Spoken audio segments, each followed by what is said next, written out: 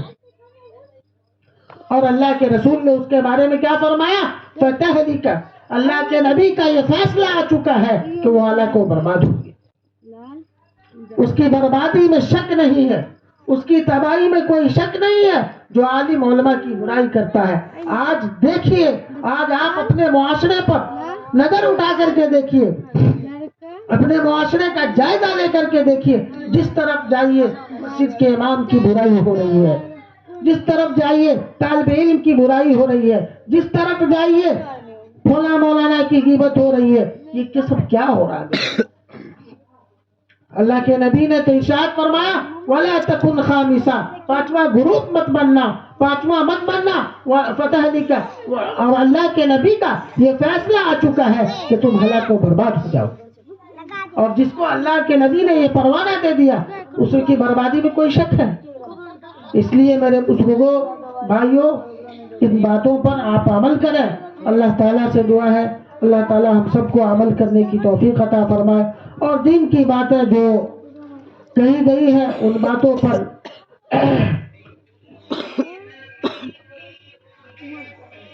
تا دم حیات اللہ عمل کرنے کی توفیق عطا فرمائے ہم سب کو۔